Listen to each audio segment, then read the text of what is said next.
Welcome, I'm Sam Faddis. This is Ground Truth. Today we're going to be talking about the border with Tim Foley, who is the founder and runs Arizona Border Recon, which is not a militia group, not getting ready to overthrow the government, whatever it is they're talking about in Washington, D.C. these days, but is out every day, eyes on, trying to help law enforcement by being where they can't be and giving them situational awareness on what's happening on the border. Tim, welcome. Thank you, Sam. Nice to be here. So been a while, but I think this is a particularly key moment to try to catch up on all of this. As we were just talking about offline, one of the things that strikes me, particularly these days, is the extent to which people are unaware of massive stories in this country because so much of what I call the corporate media just decides we're going to throw the cone of silence over this thing, to use the old Maxwell Smart reference, and we're just not going to show you entire massive developments. So the average guy who's a little busy making a living and paying the mortgage doesn't even understand what's happening. And I think, as amazing as it is, that is true right now on the border. And I know you're working really hard to get to change that and to get as many eyes as possible on that and to get that news out. So can you give us, if you're in Arizona, can you give us an overall feel? What's happening on the border right now? Well, as soon as this so-called administration stepped in, the following day, all work on the wall stopped. And they've pulled all the equipment, all the manpower's gone.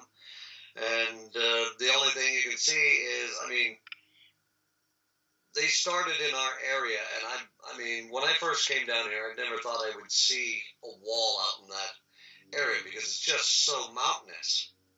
But the fence road to keep pushing it east from where they started was about 1.5 miles to 2 miles in front of where they were putting up the wall. So now this wall has stopped, but the road keeps going. And where the wall has stopped, I was just out there last weekend, and it looked like a damn parade came across. You know, when you're looking in the dirt at the where the road is, you can just see massive amounts of foot traffic coming through. I have cameras out there that monitor the trails because I can't be out there 24/7. Well, Right. I'd love to be, but I don't have the funding for that. Right. So my cameras are seeing an increase. The group sizes are getting bigger. And I knew that was going to happen because almost immediately after the wall stopped, we have liberals in the area that we call water droppers. And they take food and water out and they leave it out in the mountains for whoever's coming through. And out in our area, the vast majority is, unlike Texas, where they're just coming across and walking straight up to Border Patrol, our area is nothing but mountains for 5 days. So this is an area where people who don't want to get caught come through. Mm-hmm. And so before Biden came in, the water drops were 12 to 16 gallons of water at a drop. Now they're 30 gallons plus. And a gallon of water, I have them on video. It's 1 gallon is not one person. What they do is they'll pick up a gallon of water, take a drink, pass it to the guy behind, and then it just keeps going down the line. So basically, it's doubled in size. The groups, like I say, are over 20 in a group.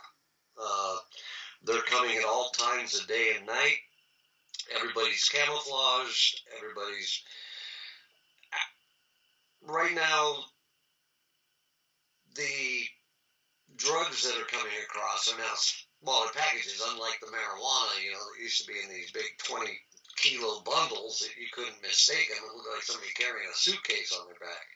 Now with meth, fentanyl, and heroin, little kilo is only the size of a brick.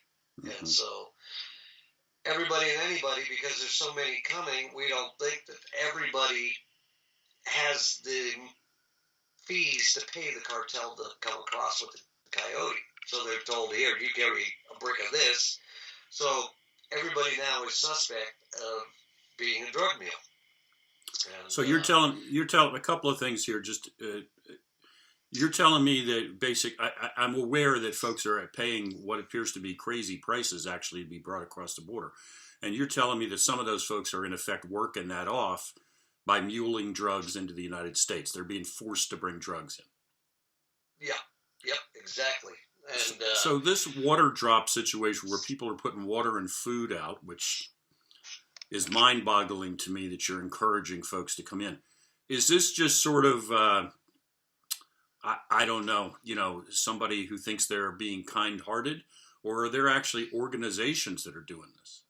Oh, they're big organizations, and the sad part is like the county we're in, Pima County, which is run by liberals. They got their way in, and now they're taking over here in Arizona. But the county gives, there's one organization called No More Deaths, and they give them a $25,000 a year grant to do this, to bring this in. And the interesting thing is Pima County, Tucson, is the seat of the county. They said, oh, we're going to welcome these refugees. They're calling them refugees now. And so they started taking them in, and now Tucson City is spending $100,000 a day to take care of these people. Now they're screaming to the federal government, we need money to take care of these people. So you got the county funding a group that's helping supply folks and assist them in crossing the border, and then a city that's spending taxpayer money to house and I guess clothe and feed them, and now demanding the federal government help them pay to support the folks who broke the law across the border.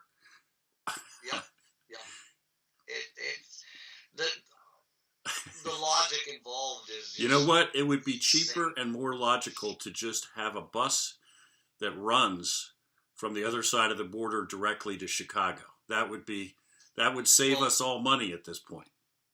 Well, technically, that's what Border Patrol is doing now. It's back to catch and release. Within less than a week of the administration coming in, Border Patrol closed down our interior checkpoints around us and took all those agents and pushed them back out into the field. But the problem there being is the interior checkpoints would stop the people trying to bring people through in vehicles and the dope through in vehicles. So Border Patrol is, and I talked to line agents and they're saying, dude, we know that was probably the dumbest idea in the world to do, but we can't do anything. It comes from the higher ups, which is they're picked by Joe Biden. Right. And so the drugs are flowing. They don't have to walk the 5 days now to get to Tucson. They only have to walk in a half a day, then get in a vehicle and drive straight through the checkpoints because they're closed. So let me hit on something here, because you've touched on this a little bit, and I think folks that are following the issue are well aware of this, but most Americans are not. In the minds of most Americans, I think there is this distinction. And again, I'm not faulting them. This is a lack of information. There's this distinction, right? Cartels that move drugs and kill people are bad, and they're sort of one place. And then you got innocent, illegal migrants who have nothing to do with the cartels. Now, I'm not trying to, don't misunderstand me. I'm not demonizing the average guy who's probably coming here for economic reasons and suggesting that his primary motivation is to deal drugs necessarily. But the point is, actually, this moving people across the border is big business, right? I mean, it is not just individuals. There are organizations, the same organizations involved with moving drugs are involved in moving these people. Is that correct? Yeah.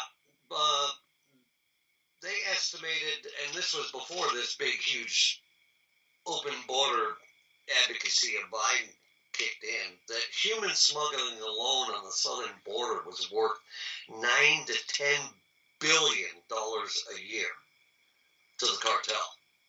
So now it's actually helping them even more because they're making more money, but because they're flooding it with so much human traffic, that Border Patrol has to respond to that, and so that leaves the dope mules free to just plow through.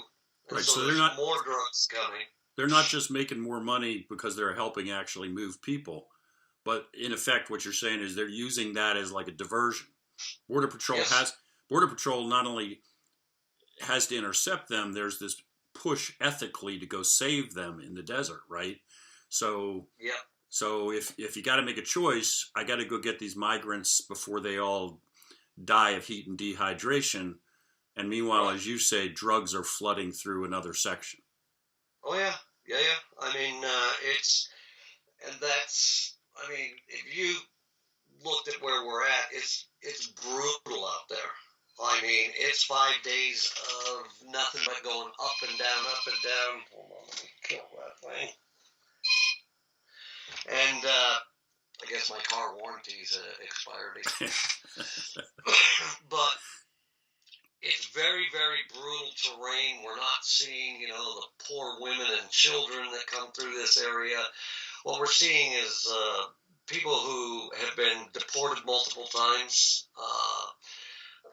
You're seeing MS-13. You're seeing cartel. I mean, I've posted some new videos up on our YouTube channel where we had eyes on armed cartel scouts with AK-47s. We would watch them for 6 hours, and we had them.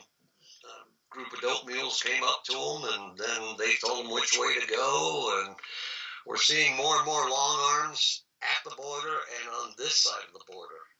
And so, right. So they're talk becoming about more brazen.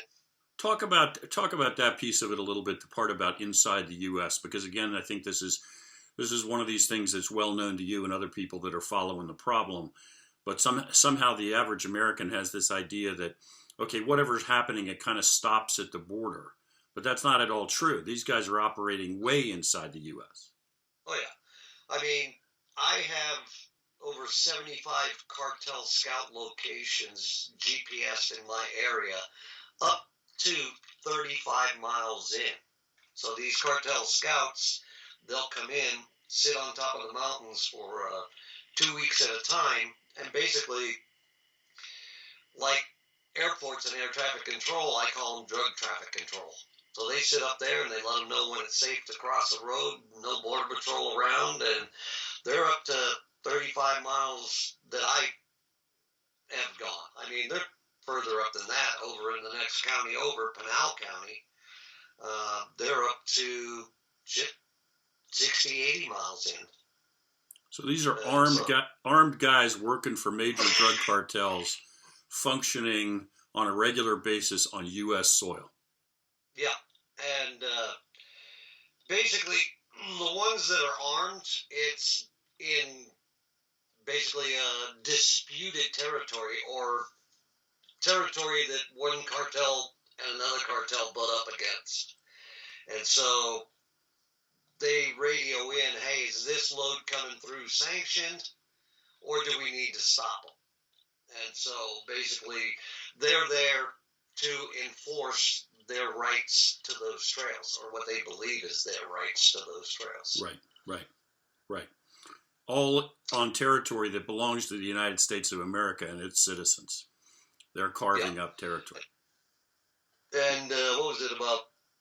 I posted it. You can see the video. It's about last month. I found human remains within, I'd say, a quarter mile of the border. And this person didn't die of dehydration or heat or anything else, because from where I was, I could see 2 water drops and I could see the border. But the skull had a massive crack down the side of it, and so that one there was what we called they were rocked, where they big boulder and they were taking it to the side of the head. So I mean, they defend and protect their trails, and they don't care who. You have a sense when these folks are paying to come across the border, paying cartels to move them across the border, you have a sense of how much they're paying? Well, it's gone up because of the demand. I mean, before it was about 2,500 if you were just a regular Mexican. And then it went up a little more if you were Honduran, Guatemalan, El Salvadorian. And then it goes up to 25 to 40,000 if you're Chinese or Middle Eastern. And that's a problem that people don't realize is with huge numbers of people coming through that Middle Easterns are in there with them. Right. Because, and it's hard to tell who's who, and the only way we can tell, because they have the same physical characteristics as Hispanics, the dark hair, dark eyes, dark complexion. The only way we realize who's who is when we issue a command in Spanish to these people, like, say, sit down over here, and we see vast majority of them doing it right away, and off to the side you have a couple that are watching, and then they mimic, and it's like, well, that was interesting. Let's try this again. And a few years ago, I posted a video, and it's on the channel, of 5 armed cartel escorting a Syrian male to the border. And 2 to 3 days prior, my cameras picked up 4 sets of scouts coming across. And I thought, well, that's highly unusual since there's only one scout mountain in that area. And then I saw them come, and I saw, that's it. And I took that video got passed along to the higher-ups in D.C., because the local Border Patrol did. So D.C. got it, and they ran facial recognition on it. Actually, it was DOD. And they said he was a Syrian male, and they picked him up 2 months after I had given him the video in D.C. So, cross and...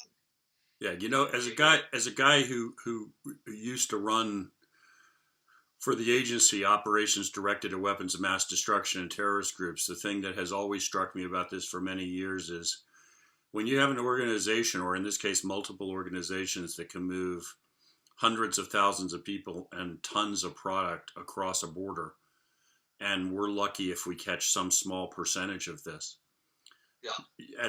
Any organization with the capacity to do that, or group of organizations, has the capacity to move effectively anything they want across that border. If you can move giant bales of marijuana on people's backs, you can move biological weapons, chemical weapons, nuclear weapons, all of the components. And I actually remember sitting in meetings in Washington, D.C. back before I retired when we would discuss this issue. And I would say that straight up. Look, you can't have groups of folks that can move tons of product into your country every year undetected and seriously tell me you think you can keep any weapons of mass destruction out of the country. And the response would be, well, it would be bad for business if the cartels brought a nuke into the country. And then I would just sit there and think, so I think what you just told me is the national security of the United States is dependent upon the goodwill of people that sell poison for a living and execute people at the drop of a hat. That's your plan. The drug cartels are going to keep it out. Let me ask you, as we're closing on the end here. You guys are out there. You're doing God's work. Folks want to get involved. Folks want to help you. What do you need? How can they do that? Well, I've got all the gear I need. Well, not all of it, but and I've spent quite a bit of my own money, and I've been down here 12 years, and in the 12 years I've spent over $200,000 of my own money. I cash out my pensions to do this, and so basically what it is just operating costs now. I mean, it takes, especially with rising fuel prices. Yep. Thanks, Joe, for that one also. But monetary donations is what helps us the most, because we have to every year purchase new plans for our satellite phones, because where we go there is no cell reception. There's no nothing. The only way out is a satellite phone. Right. fuel for the vehicles, maintenance for the vehicles. So we have a donate page on our website at ArizonaBorderRecon.org. And then, if people want to see we don't post everything because the cartel watches us. And when we do post things that are relevant, we post them a couple of months down the line. But there's some good videos on our YouTube channel, Arizona Border Recon, and people can see what the heck is actually going on. And, it's insane. Yeah. Last weekend, I went to go pick up the video cards out of my cameras. I didn't even make it halfway to my cameras before I had a truckload of people in the back of my truck, and I'm calling Border Patrol and going, hey, where do you want to meet me to drop these guys off? It's going to be about an hour before we can get to you because we're so slammed. I was like, oh my God. So, they're everywhere. It's phenomenal what's going on. If you looked at Texas, what was it, 2 weeks ago, they had 10,000 come across in 1 week. And it's like that everywhere. Have you seen the video? I think it just came out yesterday by Tripwire and Triggers. These are the guys crossing the river in the boat? The river. Yeah, there's a whole big queue of people on the other side. And he's just paddling away and just... Yes. They're here because of all the free stuff that is being promised. Well, and unfortunately, right, wherever we are now, the numbers are just going to go up because, all of Central America has heard Joe has reversed course and we're letting everybody in. What's that? The whole world. I've seen yes. Yeah, pictures you're right. of the huge group that came through over in Yuma. And there's still photos of them, and you can see Chinese in there and everybody else, or Asians. I don't know if they were Chinese, but there's everybody coming. Yeah. It's a free-for-all. We don't have a border. We almost had a border. Yeah, after a lot of years, we almost got there, and the guy has shut it all down. And what I try to let people understand is this is not about race. This is about sustainability. Right. How many people can we take in? How many people can we support before it just collapses both society and the economy? It's insane, the thought process. So the website is ArizonaBorderRecon.org. Yes, sir. And the YouTube channel, Arizona Border Recon, as well. And I have looked at the video in the past, and I remember discussing this with you previously. Eye-opening when you look at this. The immediate thing that struck me watching your video, and I've said this to you before, is the level of standardization and organization. As soon as you see a group of guys walking by, all with exactly the same kind of water jug, all in the same kind of packs, and you realize this is not random ma and pa decided to walk across the border. This is an organized business. That's what this is. Yep. And, go check it again. You'll see some of the new stuff is really mind-blowing. Tim, thank you very much for making the time, man. Sam, anytime. Just all right. Reach on out and I'll give you an update because we know it's going to get worse. Thank you. And thanks for watching. We'll see you next time on Ground Truth.